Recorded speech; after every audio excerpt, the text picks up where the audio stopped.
지금 동거녀를 살해한 게 16년 전 일이고 지금 네. 시멘트를 부어서 시신을 은닉했던 50대 남성이 붙잡혔습니다. 네. 사건 개요를 조금 더 설명해 네. 주실까요?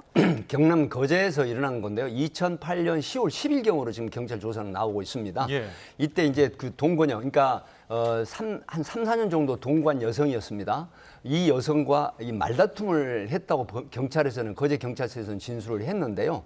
사실은 이제 그 범행을 시인하고 둔기로 때리고 그다음에 주먹과 발길질 뭐 이런 형태로 했는데 결국 둔기에 의한 살인으로 이게 이제 드러난 건데요.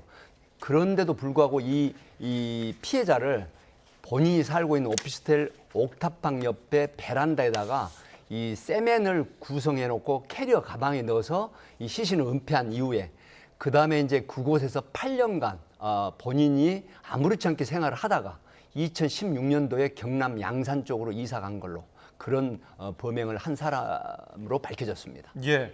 무려 16년 만에 드러났단 말이죠. 네. 왜 이렇게 오랜 기간 발견되지 못했을까요? 사실은 2016년도에 먼저는 이제 말씀을 드리면 2011년도에 이 가족과 별로 교류가 없는 피해자가 이제 그 연락이 안 되니까 3년 후에 신고를 하게 됩니다. 예. 2008년도인데 2011년도에 실종 신고를 하게 되죠.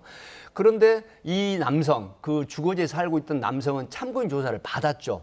그런데 뭐 사체가 있다거나 아니면 범행 도구라든가 범행 어떤 동기라든가 이런 게 일치 없고 본인이 같이 그 동거를 하다가 헤어져서 지금은 내가 실종된 상태이고 자기도 모른다 이렇게 얘기를 해버린 거예요. 예. 그러니까 경찰에서는 확실한 단서라든가 범행 동기라든가 범행 도구 증명력이 없기 때문에 참고인으로 끝난 상태에서 장기 미제 처리를 할 수밖에 없었던 건데 결국은 8월 달에 지난 8월 달에 이 집 주인이 누수 방지 공사를 하다가 옥탑방 그 옆에 있는 베란다에서 이 시멘트를 부수니까 그 안에 가방 속에 들어있는 피해 시신을 발견했는데 바로 밀랍형으로 발견이 됐는데 다행히 시신이 밀랍형이 돼서 지문이 현출이 된 걸로 해서 수사가 급속도로 빨리 진행이 된 걸로 이렇게 알려지고 있습니다.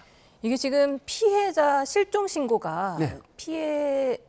일로부터 한 3년이 있다가 그렇습니다. 이루어졌다면서요? 네. 왜 이렇게 늦어졌습니까? 사실은 이제 앞에 제가 말씀을 드렸지만은 이 피해자가 가족들하고 주기적으로 연락을 하거나 오고 가는 왕래가 있었으면은 이게 실종 신고라는 걸 금방 알게 됐지 않습니까? 그럼에도 불구하고 그 당시 30대 있던 여성은 가족들이나 친인척들하고 교류가 거의 없었던 걸로 알려집니다. 경찰 조사 결과. 그래서 가족이 뒤늦게 이제 뭐 명절 때라든가 아니면 생일이라든가 이런 게 전혀 교류가 안 된 상태고 또 생존 반응 징후가 전혀 안 보이는 상태에서 가족이 이상하다 생각을 하고 결국 3년 후에 실종 신고를 하게 된 거죠. 예.